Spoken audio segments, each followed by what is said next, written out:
अमर रोज दफ्तर से अपने घर आते हैं। दिन भर काम और टेंशन से जूझकर घर आते ही अपनी भड़ास निकालते हैं अपने परिवार पर। बस आज काम जल्दी खत्म हो गया, अब आराम से जाकर मैच देखूंगा। निकल जाता हूँ इससे पहले कि बॉस की नजर में आ जाऊं। ला ला ला ला ला ला ला ला। अमर, कल जो रिपोर्ट फाइल करनी है उसमें लास्ट मिनट चेंजेस आए हैं, आज जाने से पहले अपडेट कर देना। अब सर, आज जल्दी जाना जरूरी है, बेटे को स्कूल के जरूरी सामान खरीदने ले जाना है ना। अब जब तक तुम पहुंचोगे मार्केट तो बंद हो गया होगा। सर, इसलिए जल्दी जाना होगा। एक काम करो, कल जल्दी चले जाना। अमर बेबस होकर बॉस का ऑर्डर मानकर फिर काम में लग जाते हैं। किसी तरह मन मार कर काम खत्म करते हैं और चिड़चिड़े मन से घर पहुंचते हैं। निशा, जल्दी से खाना लगा दो, इंडिया की बैटिंग खत्म होने वाली है। बॉस ने लेट करवा दिया। अरे इतनी देर से आए हो, थोड़ी देर बात तो कर लो। अरे सुनो, हटो यहाँ से, पापा को टीवी देखने दो। पता है ऑफिस में कितना काम रहता है, कितना काम करके आया हूँ मैं। तो मैं भी तो ट्यूशन जाकर आया हूँ। अब हाँ, जाओ जाके फिर होमवर्क कर लो, कल स्कूल भी जाना है ना। तो मैं उठ जाऊंगा, लेट नहीं करूंगा, अभी मेरा शो चल रहा है, मुझे देखना है। अरे समझ नहीं आ रही बात, एक बार में एक थप्पड़ दे के समझाओ क्या। रिमोट दे और सोने जा।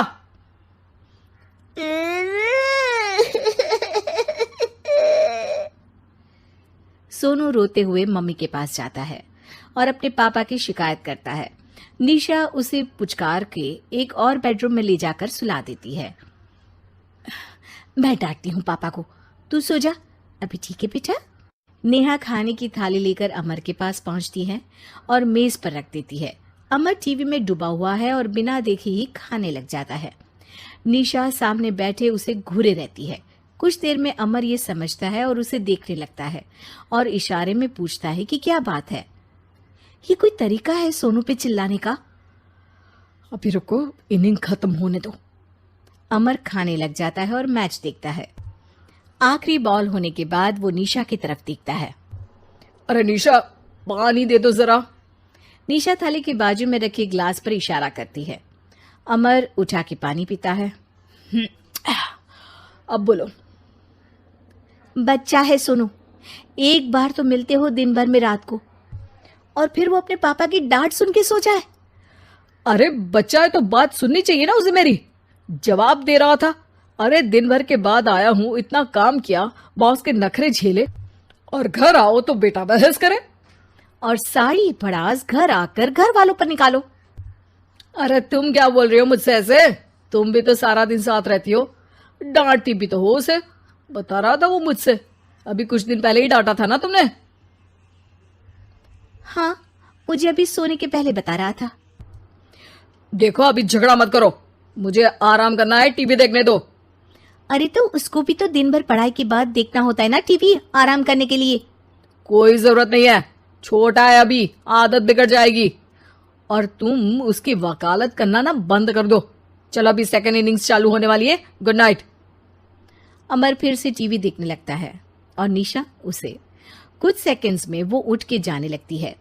दरवाजे तक पहुंची होती है कि अमर कहता है, अरे सुनो तो, चाय बना देना 1 कप। नहीं। निशा दरवाजा पीट के चली जाती है और अमर देखता रह जाता है। अगली सुबह निशा किचन में सोनू का टिफिन पैक करके उसे देती है। सोनू नाश्ता कर रहा है। अमर पीछे से तैयार होकर आता है और खाली चाय का कप टेबल पर रखता है। अमर, उसे वहां मत रखो, अभी साफ की है, दाग लग जाएंगे। अरे क्या हुआ है तुमको, रोज तो यहीं रखते हैं। पर आज से नहीं रखना है, चलो उठा के सिंक पे रखो। अमर उसे उठा के सिंक में रखने जाता है, तभी निशा कहती है, अरे अरे धो के। सोनू हंस देता है।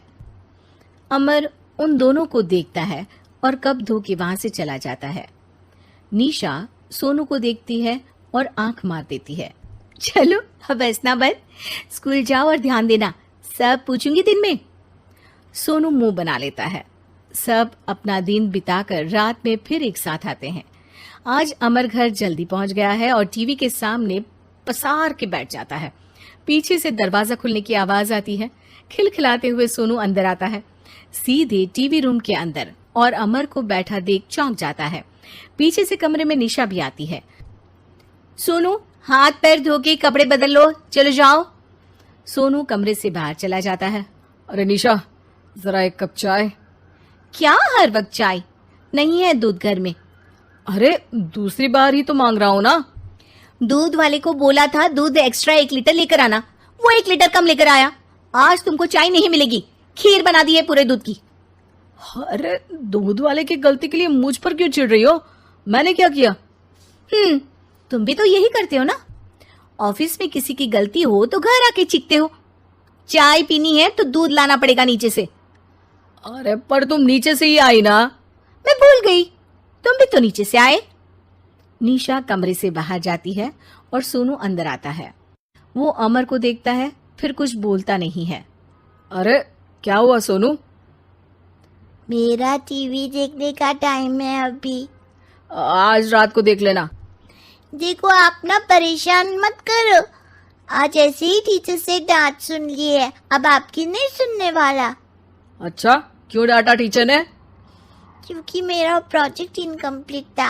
आपने सामान लाके नहीं दिया और आपकी वजह से सब हंसने लगे मेरे पे। अब आप जाओ। सोनू टेबल पे रखा रिमोट उठाता है और चैनल बदल के बैठ जाता है। अरे ये क्या तरीका है बात करने का? तो आपसे ही तो सीखा है, बाहर का गुस्सा घर पे निकाल दो। अमर उठ के दूध लेने चला जाता है। कुछ देर में लौट के वो चुपके से निशा और सोनू को टीवी देखते हुए देखता है और किचन में चला जाता है। 3 कप चाय बनाकर वो टीवी कमरे में पहुंचता है। आज मेरे हाथ की चाय पी लो। इस बदले बर्ताव को देख के निशा और सोनू चौंक जाते हैं। अपना कप उठाकर चाय पीने लगता है। अमर एक बैग निकाल के सोनू की तरफ बढ़ाता है। इसमें क्या है? प्रोजेक्ट का सामान और गिफ्ट। लगता है पापा दूध लेने गए और गुस्सा छोड़ के आ गए। कैसी है सोनू के पापा के हाथ की चाय? स्वीट स्वीट, बिल्कुल मम्मी की तरह। और पापा की तरह नहीं? पापा की तरह कड़क है। सॉरी बेटा, अब समझ गया कि ऑफिस में कुछ भी हो उसे ऑफिस तक ही रखूंगा, प्रॉमिस। निशा और सोनू को गले लगा लेता है और उस दिन के बाद कभी घर की चिंता दफ्तर में नहीं गई और ना दफ्तर का टेंशन घर में आया था। उन्होंने तभी ठान लिया था कि अपने बेटे के लिए सबसे सुंदर लड़की का हाथ मांग कर लाएंगी। श्रीवास्तव मौसी को भी बचपन से हीरोइन बन के रहने का बड़ा शौक था, तो बहू भी उनको हीरोइन जैसी ही चाहिए थी। एक दिन उन्होंने मिस गाजियाबाद डिम्पल से उसकी शादी करवा दी। यहाँ बस एक ही दिक्कत थी, डिम्पल को फेस मास्क बनाना तो आता था पर आटा गूंथना नहीं आता था। बातें तो पक्की पक्की करती थी पर रोटियां कच्ची पक्की बनाती थी। कमला बहन, मानना पड़ेगा, आप शहर की सबसे सुंदर लड़की को ब्याह कर ले आई है अपने बेटे के लिए। अब इसमें हमने तो कुछ नहीं किया भाई साहब, सब ऊपर वाले की कृपा है। जी जी, तो क्या क्या कर लेती है आपकी बहू? सब कुछ।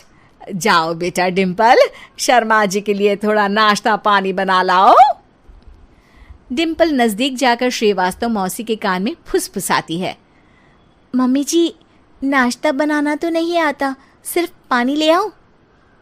अरे बेटा, तुझे देखने कितने लोग आए हैं, इन सबको पानी पिलाने का ही इरादा है क्या?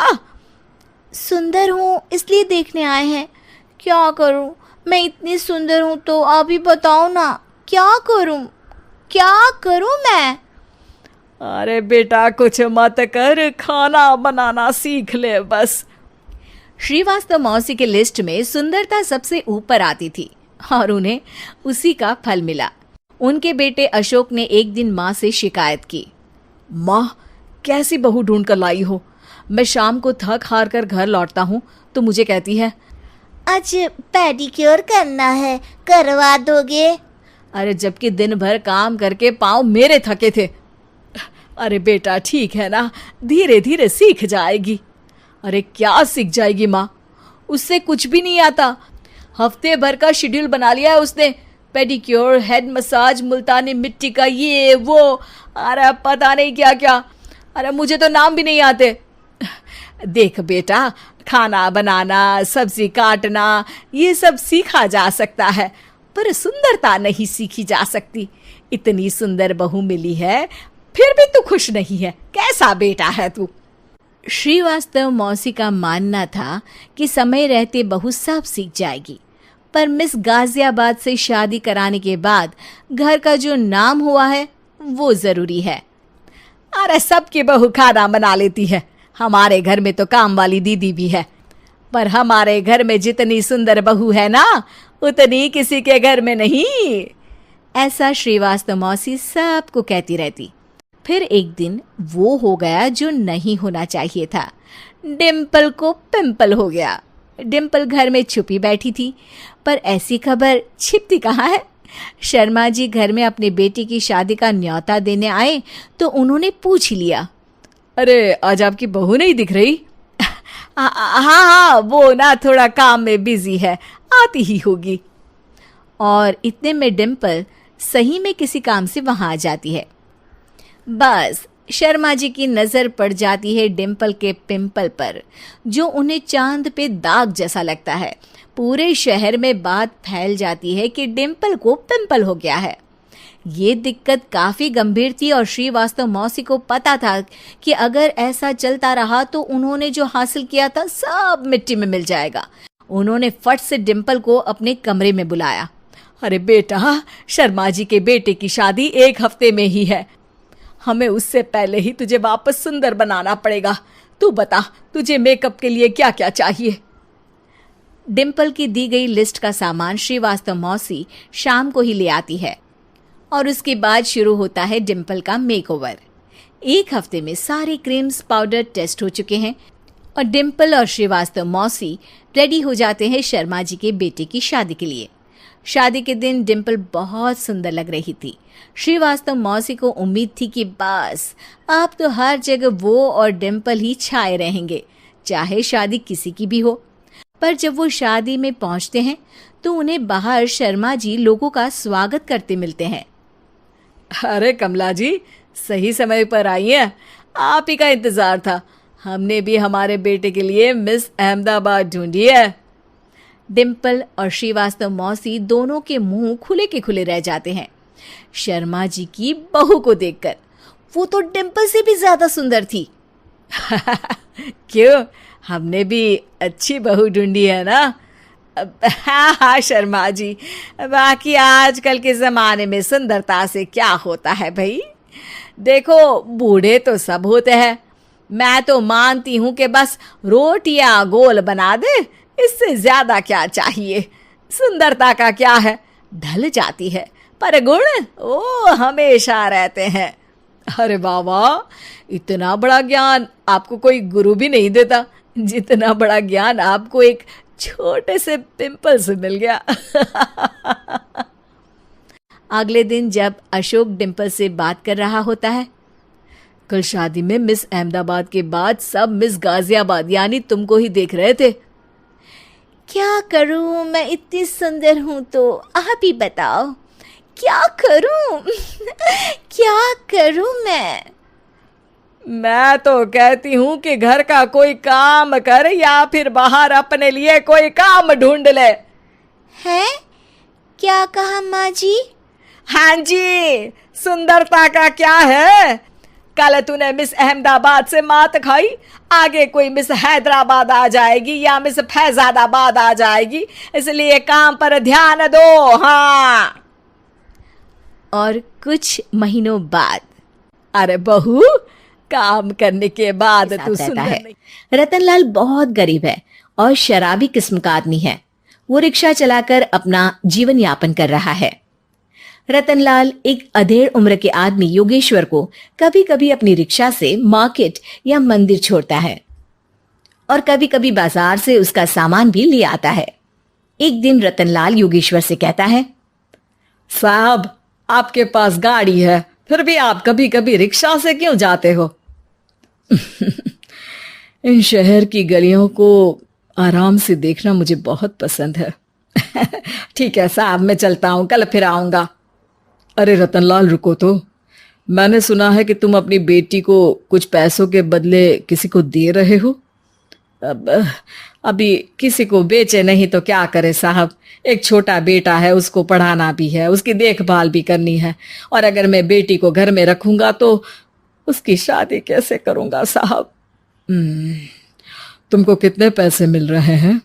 अब 50,000 साहब। देखो मैं तुमको पूरे 20 लाख रुपए देता हूँ, तुम अपनी बेटी संध्या को मुझे दे दो। हैं? अब 20 लाख? धन्यवाद साहब, धन्यवाद, मैं कल ही उसे आपके पास छोड़ जाऊंगा साहब। अगले दिन रतनलाल संध्या को हमेशा के लिए योगेश्वर के यहाँ छोड़ आता है और बदले में 20 लाख रुपए लेकर घर आ जाता है। रतनलाल जिंदगी में पहली बार इतने पैसे पाकर बौखला गया। उसने एक अच्छा घर लिया। कुणाल, अब हमें कोई चिंता नहीं है, तो अब अच्छे से पढ़, खूब मन लगाकर पढ़ाई करना। पापा, मुझे पढ़ाई करना अच्छा नहीं लगता। अरे तूने अगर ज्यादा बकवास की ना तो बहुत मारूंगा। कल से तू अच्छे स्कूल में जाएगा तो जाएगा, हाँ बस। कुणाल का एडमिशन एक अच्छे स्कूल में हो जाता है, लेकिन आए दिन स्कूल से शिकायत आती ही रहती है। 10 साल बाद एक दिन प्रिंसिपल मैडम रतनलाल को स्कूल में बुलाती है। रतनलाल, आपका बेटा कुणाल बहुत आवारा हो गया है और ये बिल्कुल भी पढ़ाई नहीं करता है, बल्कि उसका दिमाग गलत कामों में जा रहा है। अब मैं उससे बात करूंगा मैडम। ठीक है, आज ये आखिरी मौका है, अगली बार तो मैं उसे स्कूल से ही बाहर निकाल दूंगी। रतनलाल घर आ जाता है और कुणाल से कहता है, कुणाल बेटा, मैं तुम्हारे ऊपर इतना पैसा लगा रहा हूं, फिर भी तुम स्कूल में सही से क्यों नहीं पढ़ते हो? आप तो रहने ही दीजिए, मैं सब जानता हूं कि ये पैसा कहां से आया है, और वैसे भी अब ये पैसा मेरा है, मेरा जो भी मन होगा मैं करूंगा, आज के बाद मैं कभी स्कूल नहीं जाने वाला। रतनलाल को अपनी बेटी की याद आती है और वो रोने लगता है। 5 साल बाद कुणाल एक दिन एक लड़की को शादी करके घर ले आता है। पिताजी, ये मेरी पत्नी है स्वीटी। तुमने शादी कर ली? हाँ, शादी कर ली मैंने, दिखाई नहीं दे रहा? और अब से आप फिर से कमाना शुरू कर दो, बहुत बैठ कर खा लिया। कुणाल, तुम इस बुड्ढे को घर में क्यों रख रहे हो? देखो ना, ये शराब पीता है, इसे घर से बाहर निकाल फेंको। अरे स्वीटी, ये मेरे पापा है, कैसे बाहर निकाल दूं? और वैसे भी घर में कोई तो चाहिए ना काम करने वाला, नौकर समझ कर रख लो। इस बुड्ढी को तो घर से बाहर निकाल कर ही रहूंगी मैं कब तक इसके लिए खाना बनाऊंगी। स्वीटी एक दिन घर के बाहर पार्क में अपनी दोस्तों के साथ बैठी होती है। तभी वो रतनलाल को बुलाती है। पिताजी, मेरे कमरे में मैं अपना फोन छोड़ आई हूं, जरा लाकर तो देना। हाँ जरूर, अभी लेकर आता हूँ। रतनलाल फोन लेकर आ जाता है। कुछ समय बाद स्वीटी के फ्रेंड्स भी चले जाते हैं। स्वीटी अंदर आकर शोर मचाती है। चोर चोर! कहाँ है चोर? मुझे तो यहाँ कुछ नहीं दिख रहा। अरे ये अलमारी खुली पड़ी है, जरूर किसी चोर ने ही खोली होगी। अरे कौन आया था यहाँ? यहाँ तो पिताजी आए थे बस। अरे बहू, मैं चोर नहीं हूँ। मुझे तो आप पर अब बिल्कुल भी विश्वास नहीं है पिताजी, क्योंकि जब आप पैसे के लिए दीदी को बेच सकते हो तो आप चोरी भी तो कर ही सकते हो। अरे लेकिन वो सब तो मैंने तेरे भले के लिए किया था ना। मैं तो कहती हूँ कि हमें इनकी कमरे की तलाशी लेनी चाहिए। तुम बिल्कुल सही कह रही हो, चलो। स्वीटी और कुणाल दोनों रतनलाल के कमरे की तलाशी लेते हैं और उन्हें वहां स्वीटी की ज्वेलरी और पैसे मिल जाते हैं। मैं तो पहले ही जानता था कि चोर आप ही हो, निकल जाओ मेरे घर से और दोबारा अपनी शक्ल मत दिखाना। रतनलाल आंखों में आंसू लिए घर से निकल जाता है। स्वीटी मन ही मन सोचती है, आज तो मेरी प्लानिंग सफल हो गई, जैसा मैं चाहती थी ऐसा ही किया और बड़ी आसानी से उस बुड्ढी को चोरी का इल्जाम लगाकर घर से भगा दिया। रतनलाल की हालत अब ज्यादा खराब हो गई और वो सड़क पर बैठकर भीख मांगकर खाने लगा। एक दिन वहां एक गाड़ी आकर रुकी और सड़क पर बैठे सभी भिखारियों को अपने सेंटर ले गई। एनजीओ की मालिक संध्या एक एक करके सभी को सुविधा मुहैया कराती है। तभी उसकी नजर रतनलाल पर पड़ती है। पिताजी? संध्या, तू? पिताजी, आपकी ये हालत कैसे हुई? ये सब मेरे बुरे कर्मों की सजा है जो मुझे मिल रही है। मुझे माफ कर दे बेटी।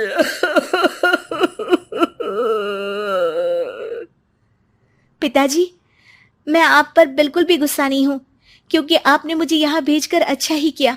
मेरी जिंदगी बदल गई। लेकिन ये सब हुआ कैसे बेटा? आप ये नए कपड़े पहनो, तब तक मैं योगेश्वर अंकल को बुला कर लाती हूँ। योगेश्वर अंकल? हाँ अंकल।